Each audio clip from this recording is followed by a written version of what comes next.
Modi is very popular. Modi is larger than life. ये हम नहीं कह रहे, ये कह रहे हैं मोदी के ओपोनेंट्स। आप देख रहे हैं मेरा प्रोग्राम ब्रेकिंग बैरियर्स और मैं हूं आपकी host Alia. Alia show official YouTube channel पर आप सबको वेलकम करती हूँ। ये बड़ी दिलचस्प खबर है जिस पे हम इस वक्त बात करने लगे हैं। ये खबर जब मेरे सामने आई तो मैंने सोचा कि नहीं, ये नहीं, खबर इस तरह नहीं है, कुछ और है। कि किसी ने कहा है कि मोदी बहुत पॉपुलर है और वो मोदी का बहुत ही कट्टर ओपोनेंट है जो जो ये कह रहा है। मैंने कहा चलें, सवाल किया होगा, उन्होंने कहा होगा हाँ जी, हमने कब कहा पॉपुलर नहीं है, पॉपुलर है। लेकिन जनाब, जो बात हुई उसमें बड़ी तफसीली तौर पर डिटेल में ये बात की गई है कि इंडिया के प्राइम मिनिस्टर नरेंद्र मोदी कितने पॉपुलर हैं, क्यों पॉपुलर हैं, और सिर्फ यही नहीं बल्कि उनकी पार्टी कितनी वेल ऑर्गेनाइज्ड है, ये भी बात कही गई है। और ये किसने कही है? ये कही है शशि थरूर साहब ने।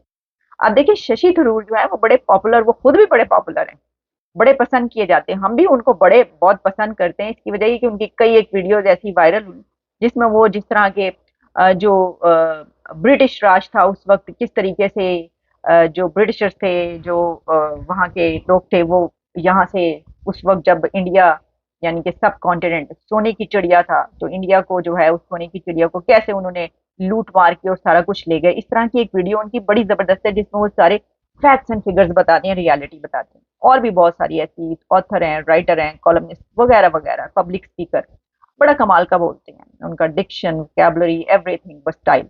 अच्छा, लेकिन मैंने ये नहीं सोचा था कि वो मोदी की तारीफ करेंगे। अगर आप उनका थोड़ा सा रिकॉर्ड उठा के देख लें तो अक्सर औकात उन्होंने काफी ज्यादा जो है वो उनकी तरफ से बुरा भला कहा जाता है, बल्कि एक बहुत ज्यादा बुरा भला जो है वो मोदी के हवाले से नजर आता रहा है हमें। ये जी इंडिया के प्राइम मिनिस्टर नरेंद्र मोदी साहब को बड़ा उनकी जो ओपोनेंट है बुरा भला कहते हैं। अब जब ये वाली वीडियो सामने आई तो मैंने कहा भाई वाह। अच्छा देखिए, अब काफी अरसे से हम आपको ये बता रहे हैं कि नरेंद्र मोदी एक बहुत ही पॉपुलर वजीर आजम है। अब उनके ओपोनेंट्स खुद ये बता रहे हैं, तो अब किसी और को बताने की जरूरत नहीं है। और ये उस सवाल के जवाब में उन्होंने बताया है, शशि थरूर ने, कि उनसे जब ये सवाल किया गया कि जो नेक्स्ट टर्म है जी, उस नेक्स्ट टर्म में अब जो इलेक्शन है उसके बाद नरेंद्र मोदी के आने के चांसेस हैं, आप इसको कैसे देखते हैं? जो कहा जा रहा है कि बड़े ब्राइट चांसेस है, तो उन्होंने कहा कि अनडाउटेड। इसका मतलब ये है कि उनके ओपोनेंट्स ये मान चुके हैं कि आगे मोदी जीतने वाला है जी, ये बात है। देखिए, जैसे मैंने कहा कि ये हम नहीं कह रहे, ये जो कह रहे हैं मैं आपको उन्हीं की जुबानी सुनाती हूँ, क्योंकि शायद मैं उस तरीके से एक्सप्लेन ना कर पाऊं अच्छे तरीके से जैसे उन्होंने एक्सप्लेन किया। जैसा मैंने कहा कि जब मैंने ये खबर देखी, हेडलाइन देखी, तो मैंने कहा अच्छा, उन्होंने पूछा होगा, उन्होंने कहा होगा हाँ जी है, हमने कब कहा पॉपुलर नहीं है। लेकिन उन्होंने इस बात को बहुत एक्सप्लेन किया। जरा सुनिएगा कि शशि थरूर साहब ने जो है इसके ऊपर क्या कहा है। No doubt that Mr. Modi is very popular, particularly in northern India and in the so-called Hindi belt. He is undoubtedly hugely popular. It would be silly to pretend otherwise. Whether you call it a personality or whatever, he is larger than life, in many ways larger than his own party, but his party also is very effectively organized. It's by far the best funded party. Already in 2014, when they were in the opposition, they were better funded than most of us.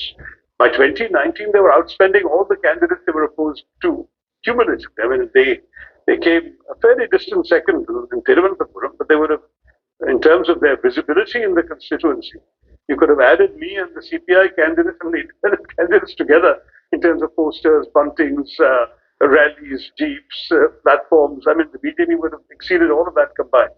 But the truth is that they're well funded, they're also very well organized. I mean, I will be very honest and say that my own constituency, we've seen the RSF workers coming from all over the state. I mean, there were few constituencies that were targeted. Look at Thiruvananthapuram in 2019. Prime Minister Modi came twice. Amit Shah came 3 times. Nirmala Sitharaman, Prakash Javadekar were here repeatedly. They had literally every RSS shaka in Kerala sending people to do door-to-door campaigning. I know Congress sympathizers who had 5 visits from BJP home squads coming and trying to persuade them to vote for the BJP candidate. This is seriously effective campaign organization. And it's a miracle to be able to survive that kind of onslaught. And I'm grateful to the voters of Thiruvananthapuram for having it. तो ਭੈਣ ਹੁਣ ਤੁਸੀਂ ਮੰਨ ਗਏ ਹੋ ਕਿ ਵਜ਼ੀਰ ਆਜ਼ਮ मोदी बहुत popular है। और अगली टर्म में जो है उसको हराना जो है वो आसान काम नहीं होगा। अच्छा, काफी दिन से जो है, काफी अरसे से ये बात चल रही है और लोग ये कहते हुए नजर आ रहे हैं, लेकिन जाहिर है कि जो ओपोनेंट्स होते हैं और जो खासतौर पर कांग्रेस पार्टी जो कि कट्टर मतलब दुश्मनी एक देखिए ना, जैसे पाकिस्तान में दो तीन पार्टियां उनकी बड़ी आपस में, वो तो बीजेपी और कांग्रेस का तो आप जानते हैं जो सिचुएशन है, तो उसमें मानना आसान नहीं होता। लेकिन माने ना तो जाए कहाँ। इसकी वजह ये है कि डेली बेसिस पे खबरें आ रही हैं। मैं आपको अभी मेरे सामने तीन चार खबरें ऐसी जो मैं आपको बता सकती हूँ, लेकिन एक ही प्रोग्राम में सारा बता दिए तो अगले प्रोग्राम में कौन सा चूरन हम बेचेंगे। तो इसलिए एक खबर ही मैं आपको बता देती हूँ। अभी की खबर ये जो मेरे सामने आ रही है वो ये है कि अब थाईलैंड ने इंडिया के लिए वीजा फ्री कर दिया। अच्छा, इससे होगा क्या? एक तो ये कि भाई ठीक है, उनके नेशनल बगैर वीजा के वहां पे भी जा सकते हैं। थाईलैंड एक टूरिस्ट प्लेस है, लेकिन इसके बावजूद ऐसा नहीं है कि वो सबके लिए वीजा फ्री कर दें, नहीं। अच्छा, अब इससे एक और बात ये है कि उनकी जो पासपोर्ट की रैंकिंग है, इंडियन पासपोर्ट की रैंकिंग बहुत अच्छी हो जाएगी। मतलब इससे अच्छी हो जाएगी ना, जैसे जैसे जितने ज्यादा कंट्रीज आपके लिए वीजा फ्री करते जाते हैं, आपकी रैंकिंग जो है जबरदस्त होती जाती है, बेहतर होती होती चली जाती है। तो ये फायदा होगा। तो एक तो मैंने आपको सिर्फ अभी ये एक खबर दी है, ठीक है। अच्छा, इसके अलावा हम डेली बेसिस पे आपको बता रहे थे, तो इकोनॉमी जहां पर उनकी पहुंच चुकी है कि जनाब थर्ड लार्जेस्ट कंट्री होने की बात कर रहे हैं, थर्ड लार्जेस्ट इकोनॉमी बनने की बात कर रहे हैं, मोस्ट पॉपुलस कंट्री वो बन चुके हैं। इसके अलावा पूरी दुनिया में उनकी स्टे है, हर कोई उनकी बात सुनता है, उनकी बात कोई रिजेक्ट नहीं करता। मोदी जब अमेरिका जाता है तो उसको हाथों हाथ लिया जाता है। मोदी जब ऑस्ट्रेलिया जाता है तो यू आर दी बॉस कहकर बुलाया जाता है। मोदी जब किसी भी दूसरे कंट्री में जाता है तो वहां पर उसको सारा आंखों में बिठाया जाता है। अफ्रीका से लेकर तो इंग्लैंड तक, यूके तक और अमेरिका तक उसके तराने बज रहे हैं। तो आप कैसे उसको जो है वो डिनाई करेंगे, निगेट कैसे, किस तरीके से करेंगे? अच्छा, फिर ये कि अब वो अपनी नेक्स्ट टर्म में अगर वो अगर, तो फिर देखें, एक तो होता है कि आप ढिठाई के भाई कहीं नहीं जी असि नहीं मानते, नहीं मानते, जो मर्जी कर लो तुम, तो फिर तो वो थर्ड लार्जेस्ट के फर्स्ट लार्जेस्ट इकोनॉमी बनाने का आप तब भी नहीं मानेंगे।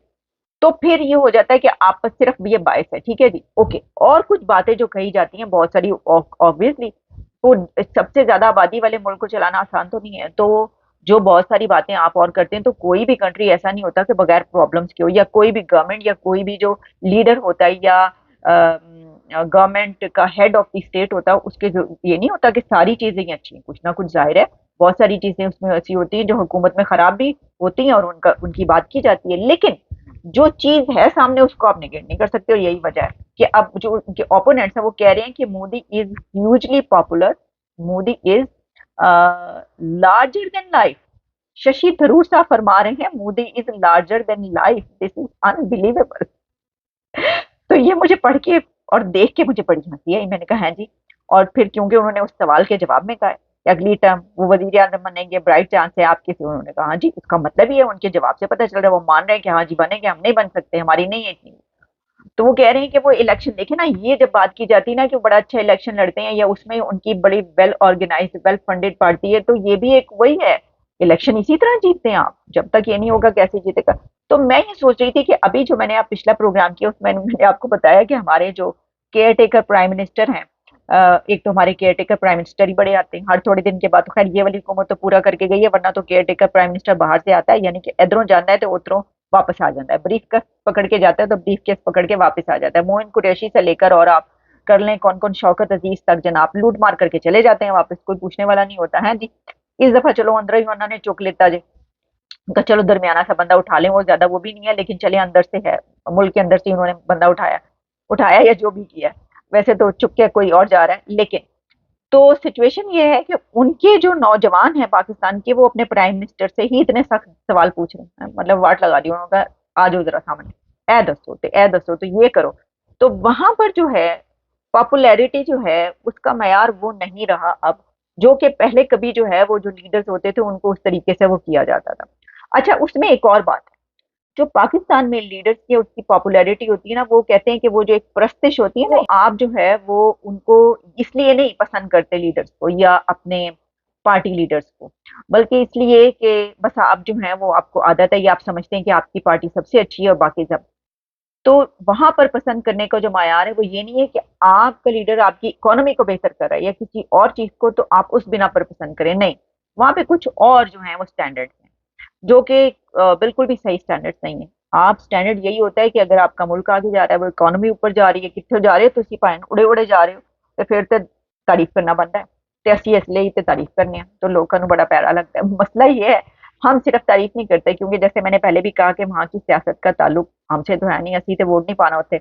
लेकिन मसला ये है कि जब खबरें आ रही तो हम खबरों को इग्नोर नहीं कर सकते। अब उसमें वो किसी की भी खबर होगी, जिसकी भी तो हम उसको चलाएंगे, चाहे उसको आप दुश्मन मुल्क कहते रहे, चाहे वो आपको शशि थरूर साहब उसकी तारीफ कर रहे हो या ना कर रहे हो।